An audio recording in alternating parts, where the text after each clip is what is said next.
super excited to give this training on how to get started selling on Amazon Japan to your Facebook community.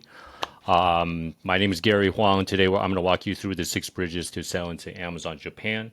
And if you're watching this on replay, we will have a special bonus at the end. So make sure you stick around until the end. All right. So let's get into this. So first off, I think the main thing is a lot of people just aren't aware of the opportunity. So I wanted to break down the reasons why, if you're an Amazon seller, why you should sell on Amazon Japan. Well, first off, Amazon Japan is actually the number 2 biggest Amazon marketplace in the world after the US. It's actually, a lot of people are not aware of this, but it's actually larger than Amazon UK, Amazon Germany, Canada, and other marketplaces. I mean, Japan has $68 billion US GMV and population 126 million. It's actually double the population of the UK. I believe a lot of you guys are in the UK, so you imagine twice as many people. That's Japan. And the thing is, Amazon is the number 1 most popular online shopping platform in Japan. It's actually overtaken what used to be number 1, Rakuten. So, I mean, there's Amazon Prime.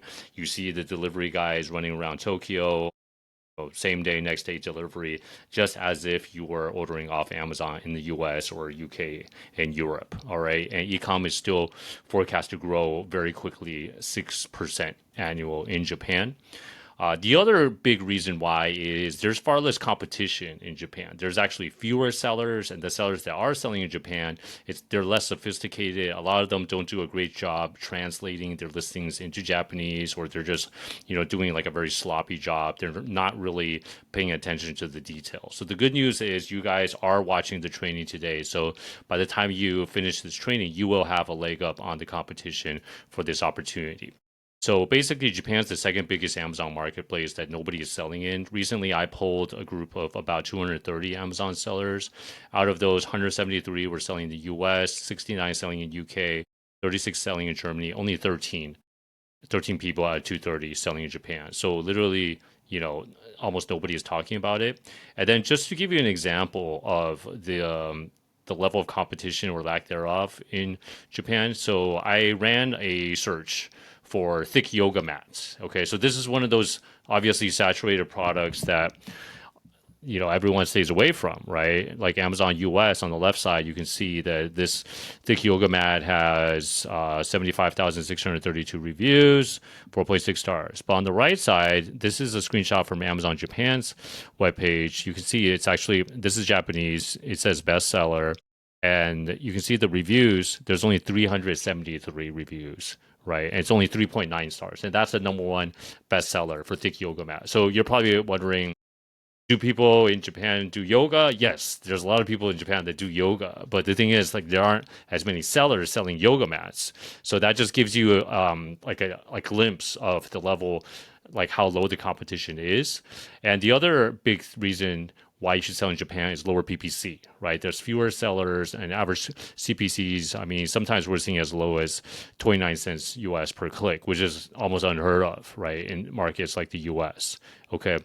And in addition, the Amazon FBA fees in Japan are actually lower than other marketplaces. So whether it's inbound placement, low inventory level fees, agent inventory surcharge, everything across the board in Japan will be lower compared to other Amazon marketplaces like the US. And the other big thing is, I know a lot of you guys are selling in the US and probably sourcing from China. There's no Trump tariffs in Japan. There's no trade war going on between Japan and China if you're importing from China, right? Like unlike the US. So that's significantly going to eliminate the tariffs. And I know that's one of the biggest challenges sellers are facing. Shipping is a lot cheaper and faster.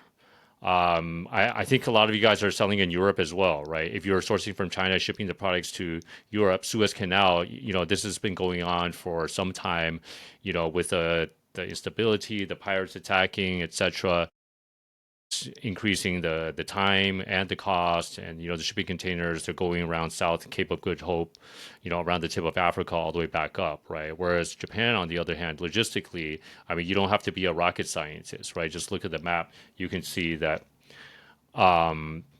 Japan is China's neighbor if you're sourcing from China. So literally a container, if you ship the container from China to the US, it's going to be 30, 45 days. To Europe, it's going to be even longer than that. From China to Japan, it's only 7 to 10 days, right? So, I mean, think about the cash flow that this frees up, right? So ultimately, these are, some of the top reasons why you should consider selling in Japan. And I feel like it's kind of ridiculous that not a lot more people are selling in Japan. So that's why today, this is a golden opportunity for you guys. But at the same time, I know that it's not so easy to sell in Japan, right? So unlike other marketplaces, Japanese language is very different, right, compared to English, right? There's a language barrier, and other people have told me there's no understanding of what's involved. Some people, just totally ignorant about the market, right? And some people are intimidated about the steps to set up their seller central in Japan. I'll walk you through this in later in the training today. Opening up an account, having FBA in Japan, legislation rules of entering PPC ads with the language, traditional marketing won't work, regulations, import of records, proper listing translations, and also food import requirements in Japan. These are some of the challenges, but I'm gonna walk you through and answer most, if not all of these questions by the end of this training, right? So I hope that you guys pay attention today. We're going to walk you through the 6 bridges to Japan. My name is Gary Huang. I've been selling on Amazon since 2015. My family and I, we moved to Japan in 2020. And I've been selling on Amazon Japan the past couple years. And some of you guys may have heard of Seven Figure Seller Summit. I'm also the founder and host of the award-winning online event. And we've also hosted 2 in-person conferences in Japan to help sellers enter the Japanese marketplace. Okay, so let's dive into this. So let's get into the 6 bridges to selling in Amazon Japan. All right, so bridge number 1 is product market fit. This is the $1,000,000 question. Is my product going to sell in Japan? Okay, the good news is there's ways that you can validate this. Okay, and some of the tools that I'm going to talk about today, you're probably already using them, or at least you've heard of them. Okay. First-party tools include Amazon's own Product Opportunity Explorer. So if you have brand registry, you already have access to this. And the fact that even if you're not selling in Japan, you can still access Amazon Japan. Okay, so Product Opportunity Explorer, as some of you guys already know, it can give you a good idea of the size of the market for your product in Japan. Okay. In addition, third-party tools like Helium 10, Jungle Scout, Data Dive, they all support Amazon Japan now. So you can find out the search volume. You can do competitor analysis. You can do reverse ASIN searches, right? You can find out the level of competition and review analysis. Okay, they all work for Japan. And recently, I've noticed that Helium 10 is really stepping it up in Japan. Like they have some really cool tools to fully automatically translate everything into English. So you don't even have to speak any Japanese to do keywords research in Japan. In addition, if you log into amazon.co.jp, the Japanese website, there's actually a language setting where you can change the language from Japanese into English. So in this example, we entered dog bed. So if we were to search for dog bed on Amazon Japan, you can actually find out what competition is already selling there. You can find out the estimated sales. You can see maybe your competitor is already selling there, or maybe there's someone else that's selling your product. A lot of times that's happened. It's actually happened to my product. So your first step, if nothing else, just go to amazon.co.jp and just type in your product. You can type it in English, right? And just see how it looks, right? That's my, if nothing else, if you take nothing else away from this training today, I want you to just do that because that will at least give you a partial picture of product market fit. Okay. In addition, there's a nifty little website some of you may have heard of called YouTube. Okay.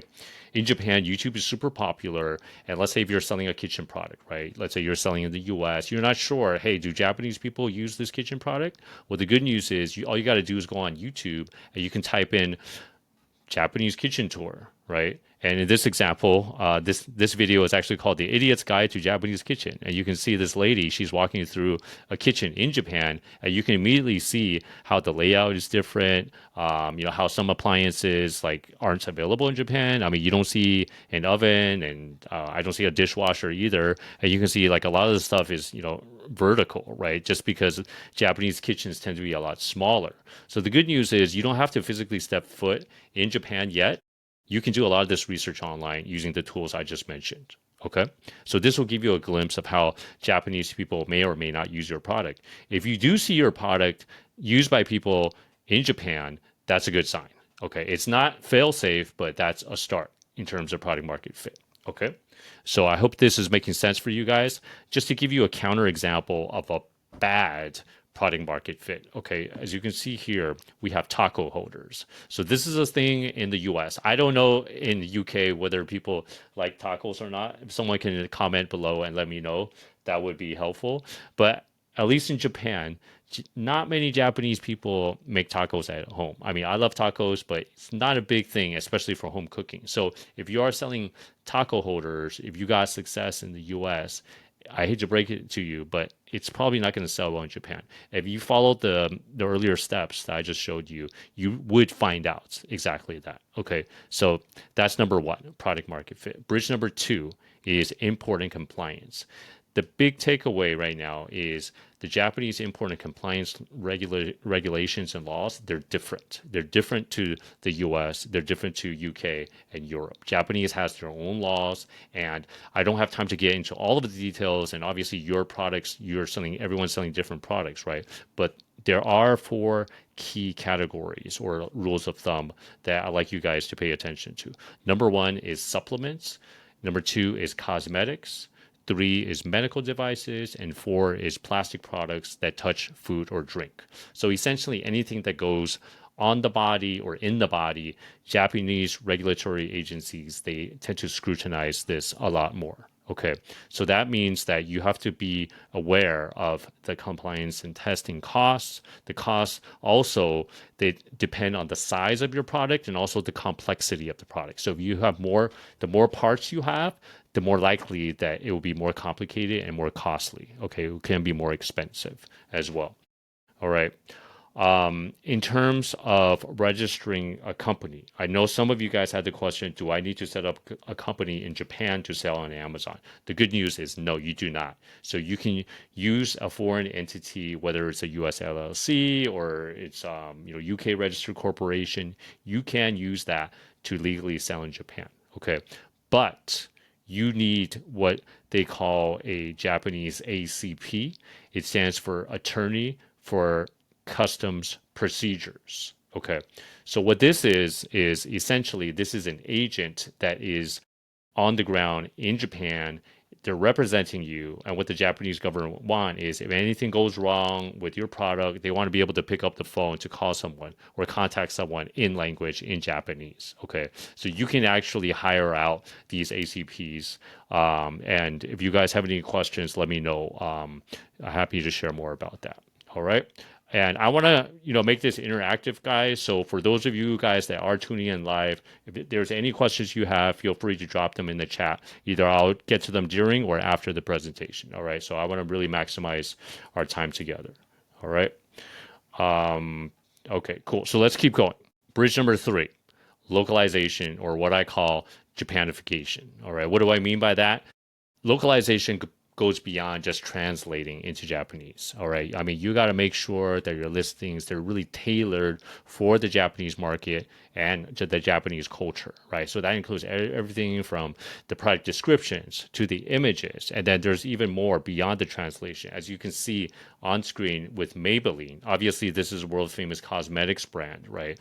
When they opened up their Amazon Japan storefront, you can see they kept the name in English, right? The brand is not translated into Japanese, but however, they translated a lot of the features, a lot of the benefits into Japanese. But at the same time, they kept some English as well, right? They kept fashion brow, ultra fluffy, and that sounds kind of weird, right? I mean, that's not something we would usually put on a cosmetics ad, let's say in the US or in Europe, but in Japan, they take some English, they use it. Maybe like some people may think it's in a funny way, but it's perceived as cool, right? So that's what I mean about the localization and the Japanification. beyond the text, you can see the models, right? They've taken Asian models, right? And you can see like, their complexion is very pale, white. The Asian standard of beauty is different from the West, right? So you can see all these different variables from the language to the models to like, the subtle language and also the attention to detail, right? You're seeing a lot more text on screen versus a lot of the US and European listings, right? So that gives you an idea of the Japanifications you have to do. In terms of translations, number one is do not just Google Translate because it does a pretty bad job. And obviously, this is your first impression if you're trying to break into the marketplace, right? So I highly recommend to sell on Amazon Japan to hire a professional, a native speaker, a Japanese native speaker, and ideally someone with some Amazon SEO experience. This way, they'll know as you're translating the listings, they know that you have to optimize for keywords, for search terms, and copywriting as well, right? Don't just get some like random college student or someone like that, right? Find someone with experience. Okay. Let me give you a quick example of Japanification. All right. I know some of you guys may be tuning in live. So pop quiz. What in Japan? What is everyone's favorite Christmas dinner restaurants? Okay. I'd like you to take a second and type in your guess. Right. Okay, Rosie says KFC. Ding, ding, ding. You are correct. We have a winner. And Rosie, I see your question. We'll get to your question in a second. Okay, so this is kind of a really funny example of Japanification, but this is the truth. In Japan, like the hardest restaurant to book a table at for Christmas is KFC. How did this happen? I mean, decades ago, really smart marketing executives, I mean, they noticed this was like in the 60s and 70s in Japan that Japanese people were kind of adopting more Western culture, Western values, and especially around the Christmas holidays, they were noticing that people like they see in the movies, right? I mean, Christmas dinner, they have like roast turkey, roast ham, etc. But in Japan, as we saw in the kitchen earlier, there's no oven, right? And you're probably not going to find a turkey anywhere in Japan, right? It's not indigenous to the country. So the KFC marketing execs, they were super savvy. They kind of co-opted fried chicken, and then like they made it a thing. Like they marketed it as like a Christmas tradition, and then now like literally you have to book a reservation at KFC to get Christmas dinner. It's become a thing. Like don't ask me how it happened, but I mean it happened. The same thing applies for Starbucks. Starbucks in Japan, they have limited edition cherry blossom lattes. So like a lot of these Western brands, they've kind of taken it to the Japanification angle. All right. So let's keep going. Okay. Oh, I saw there was an earlier question. Rosie asked, "Can I ask a friend to be the ACP instead?" I would not recommend your friend to do it because your friend, in case anything goes wrong, would be liable for that. And I don't know how good of a friend you have, but it's best to hire a professional. And then this way they know how to deal with the customs in case they have any questions, right? So I don't recommend a friend to do that. Okay. So let's keep going. Bridge number 4 is shipping logistics and 3PLs. Okay. So the main takeaway is if you're sourcing from China, I mean, I'm not even sure where you guys are sourcing from. Like maybe for those of you guys joining live or people watching the replay, just comment below. Let me know where are you manufacturing your product, right? Are you manufacturing in China or are you doing wholesale? Okay. Urcon is sourcing from UK and EU. All right. Got that. Okay. I'm just curious, like, who is manufacturing in China? Because if you are manufacturing in China, Japan is actually China's neighbor. So the distance is significantly shorter. The time, Rosie is doing same, EU and UK. Okay. Gotcha. Makes sense. Okay. So, and ad done the same here. All right. So it's good to know that. The if you are doing EU and UK, there is a demand for a lot of European products in Japan. One example is a lot of food stuff, like Italian chocolates, like Italian food is really big here in Japan. And there's certain British products as well. Okay, so what you can do is like how I walked through bridge number 1, the product market fit. You can do follow those steps, And that way you can get a better idea. And then at the end of the presentation, I'm going to share with you a selling it on Japan scorecard where you can literally walk through 12 different points to find out the likelihood of your product success. Okay. But let's keep going. All right. The shipping logistics and 3PLs, if you are sourcing from Asia, Japan has a significant advantage. Okay. And then if you're using AGL, Amazon Global Logistics, this was literally just announced in July. Amazon Global Logistics now supports ocean freight from China to Japan. So they're usually the cheapest freight forwarder because it's all under the Amazon mother company. And then you'll save money compared to other carriers and save time as well. Okay. In addition, I don't know if anyone's sourcing from India, Vietnam, or Thailand, but Japan actually has the reverse trade policy as the US. I mean, Trump is like declaring trade war on every single country, whether they're a friend or foe, even their allies. But the the funny part is Japan has negotiated free trade agreements with a lot of countries like India, Vietnam, Thailand, where not only can you avoid the tariffs, you can potentially get duty free imports, right? So that means lower landed costs and more profit.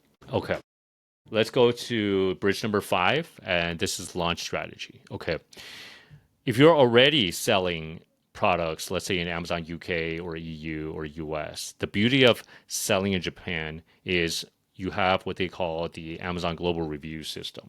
So some of you may have heard, but you can actually take the same SKU and then you can move that SKU into Japan. So let's say if you have 700 reviews on Amazon.com US, on day one, when you move that into Japan, when you launch with 700 reviews. Okay, so that just makes everything else easier, right? I mean, you have the social proof, you have the reviews. It helps with your conversion rate, and you don't have to worry about Vine and trying to get reviews, right? And Japanese people, they're kind of like more of a follow the crowd mentality rather than being the first to try something unproven with 0 reviews. So that helps a lot with social proof in Japan. Okay. Um, Rosie had a question. She said, I'm from Vietnam. I should learn how to source that. Absolutely. If you're from, anytime you have any advantage, whether you're from a certain country or, maybe you speak a certain language, you should leverage that, right? So, Rosie, if you're from Vietnam, definitely, maybe you have friends and family that can help you out, right? So definitely use what you have. I believe everyone has their unique gifts, right? And everyone's different. Everyone's made differently, but we got to use our gifts, right? That's how you succeed. All right. And also in terms of launch strategies, you need way fewer reviews to compete in Japan. That's the beauty of it. In this kind of extreme example, Amazon US for I think Brits call them nappies. Americans call them diapers, Pampers. In Pampers in the US, you can see this is a totally saturated product, right? 70,486 reviews. Amazon Japan only had 13 reviews at the time of the screenshot. Okay. So you need way fewer reviews to compete in Japan. All right. So let's move on to bridge number 6. Now, after you launch, now you want to optimize sales and marketing. Amazon PPC in Japan works very similar to other Amazon marketplaces, but the main difference is the costs are lower than US and EU. And you have all the new promotions, ads, ad types, bid management, etc. They all work, and you also have all the data analysis and optimization. Again, like all of the major tools support Japan as well. So even if you don't speak the language, you're still able to decipher it using tools, and also using AI. All right. Obviously, if you can have a native speaker, that helps tremendously. But don't let that stop you, right? That's what I'm trying to say. The other thing is external marketing. A lot of people aren't aware of this, but influencer marketing is very effective in Japan. Social media is really key. So I'd like to share a couple of examples with you. In this example here, there's the Pokemon Legends, and there were influencers on TikTok and YouTube. TikTok and YouTube are big in Japan. And also you can see, avocados from Mexico, right? Instagram and YouTube are big in Japan. And shout out to my friend Ritu Java. She actually presented in Japan last year at our conference, and we had a module about influencer marketing. But the main thing, the biggest social media app in Japan is an app called Line. I don't know if anyone's heard of that. If you have, can you let me know? Line is the number one app in Japan. It's kind of a kind of like a hybrid of like WhatsApp, Facebook, combined. It's a super app. A lot of you guys have heard of WeChat in China. It's kind of like WeChat of Japan, right? Everybody's on it. Like, teenagers, they're getting their friends' line numbers. They're not like asking for phone numbers or like, Facebook or whatnot. Okay, so Line is by far the number one most popular social media app. Twitter or X, it's still very popular in Japan. Instagram is popular as well. Facebook is not so popular. TikTok has shown tremendous growth. TikTok Shop just opened in Japan recently, so TikTok is growing very quickly, and YouTube is very big as well. Okay. So those are the 6 bridges to sell in Japan. I wanted to offer a bonus selling on Japan bonus pack. So as I mentioned, I put together a 12-point scorecard that you can follow along a checklist to find out how likely your product will succeed in Japan. And also I have several additional bonus training videos if you'd like to learn more how to get started selling in Japan. Okay, so you can scan the QR code and I will drop the link in the chat if that's cool with you guys. And other than that, any questions, guys? Any questions? What do you think so far about selling in Japan? What's the number one question you have in terms of getting into Japan? All right. Rosie said, not sure why the code doesn't work because of IP. Which code? Do you mean the QR code? Or which code? If the QR code doesn't work, I just dropped the link in the chat to get the scorecard. QR code. Okay, I don't know. The link works. Okay, I apologize for that, guys. That's why bad. I think there's a glitch with the code. But the link in the chat works. So Urcon, if you can share that link, you can get the bonus selling in Japan scorecard. All right. Any other questions, guys? Okay, good stuff. Rosie got it. Any other questions, guys, before we jump? Yeah, I know Urkan. I think Urkan had a couple questions about Japan as well. I mean, I am here live for a few more minutes before we sign out. It is Friday night here in Tokyo. I got to put my son to bed and wind down. But if you guys have any more questions, we can get to it. And if not, feel free to drop me an email, guys. Gary at 8020sourcing.com. All right. Okay, guys. There's no other questions. I just wanted to, again, to thank Erkan, Ahmed, and the group. Erkan, yes, if you have some questions, you have a few. Speak now or how are... Okay. Okay, Adnan had a question. How are things with customs compared to, say, the USA? So, yeah, as I mentioned earlier, Japanese customs have their own laws and regulations. So if you do have, let's say, the compliance, I mean, like the tests already done for your product, let's say for the US, you still have to check with the Japanese import compliance laws because they could require different tests. This actually was the case with one of the kitchen products that I sold in the US. I already had the testing done, but for Japan, they actually had their own like designated laboratory. It was like an SGS laboratory in Hong Kong for that specific lab that you had to get the test certificate from. So my suggestion is definitely check with the import compliance specialist. If you sign up for the bonus scorecard, in the scorecard, I have a contact of my import compliance partner, and then they can help you find out specifically for a very low cost.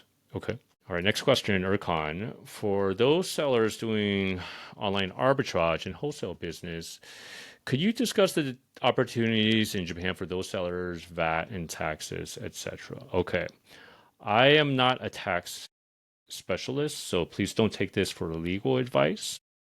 But in terms of the opportunities, first, what I would do is as I mentioned with product market fit, Urcon, go onto Amazon Japan and see if people are already selling these products. All right. And then you can use the tools that we talked about, right? Like Helium 10, you can find out, the search volume, etc. In terms of VAT and taxes in Japan, there is a what they call consumption tax or CT, that's at 10%. Okay. In terms of taxes, again, don't take this as legal advice, but there is a threshold. It was about USD, I want to say 70,000 annual. That if you don't cross that, you don't have to worry about, um, like these types of taxes beyond consumption tax. But again, talk to a legal tax professional. Don't take this as professional advice. Okay, just from one entrepreneur to another. Rosie asked, if I have the products, as you mentioned before, like Italian food, every products have to be translated to Japanese. What if we leave English on the product themselves? Okay. In terms of legally selling in Japan, you do need to have a translation of the label. If it is a food product, okay. Again, I don't take this as legal advice, but just in my experience, you need to have a Japanese label with all the ingredients and all of that. Okay. You can, I mean, what some like companies do is they just have like a white sticker and then they just stick it over the English or they stick it over like the Italian. That's what they do. But again, if you get the scorecard, I have the contact of my Japan import compliance partner there, and then you can ask them the specifics for your product. Okay, but yes, you do need to have it in Japanese. All right. And Rosie said, I used to sell some Japanese products in the UK and left the Japanese on the products only, no translation. Okay. I mean, it depends on how much volume you're selling, right? If you're just selling a couple of them and then if they slip in, then maybe you got lucky. But I would be irresponsible if I told you that hey, you can do that in Japan, right? So I'll put it that way, if that makes sense. Okay. So Rosie says, I see. Thanks, Gary. Yep. You're welcome. All right, guys. So I'm curious, what was the number one takeaway that you got from tonight's training? If you can let me know in the chat. And then recently, we are seeing more sellers enter Japan. I was talking to a contact that I have at the Amazon Japan Tokyo office, and then she said that after the tariffs, a lot more Chinese sellers are coming into Japan because of the trade war and the high U.S. tariffs, right? So I'm not saying the door is closing, but I mean we are seeing more foreign competition coming in, and they're spending more on PPC. So if you are thinking about it, it's right now is a good time to learn more to get started. All right. How about any more EU UK products into Japan? What do you mean? How about more? Can you be more specific, Rosie? They're definitely. I mean, I can say that Japanese people like foreign products. Yes. Sorry, as you said, there's a trend more products into Japan. Oh, you mean are we seeing more EU and UK sellers? Actually, in Japan, I mean the competition is very low because we're seeing very few non-Japanese and non-Chinese sellers. So that's why the numbers are so low. And even the Chinese sellers are not that high and like the native Japanese sellers are not that. So you guys could be, one of the first movers still, even today. All right. Okay. Are there any product categories which are not to be sold in the Japanese market? For example, in the US, medical devices need certain licenses to sell. Yes. There are actually, Adnan, certain ingredients that are not allowed in Japan. They are allowed, let's say, in the US marketplaces. So, best to talk to a professional about that. This was actually the case for one of my kitchen products. I did the research and then sorry, my son is in the background. I gotta go soon. I did the research and I found out like this kitchen product that had like an accessory that I sold in the US. I mean, this was like a mid six figure level business. That accessory that you need to use to operate the product, that accessory was illegal in Japan. And then luckily I found that out before I imported into Japan. Otherwise, there would have been no sales because you couldn't use this product in Japan, even though it's legal in the U.S., it's legal in EU, it's legal in UK. I sold in all of those other marketplaces, but in Japan, it's a no-no. Okay, so make sure to talk to the import compliance professional about the specific product. Okay. Rosie says, any categories you recommend for a beginner in Japan? I mean, do your research, right? I mean, just as you would do research in any other market. Pet products are really popular, fitness, and a lot of like home organization, because in Japan, like, Tokyo apartments are quite small. As you can see here, my son is kind of coming into the to webinar, so I gotta go soon, guys. So do your research. All right. That's the fun. That's the challenge, and that's the fun part of the entrepreneur game, guys. All right. So thanks so much, Erkan, for having me on. Thanks so much, Ahmed. I hope this was helpful. My son's here. I gotta go. So have a great day. Have a great night, guys. Make sure to grab the scorecard if you haven't already. Let me know if you have any questions. And good luck. Hope to see some of you guys in Japan. Take care, guys.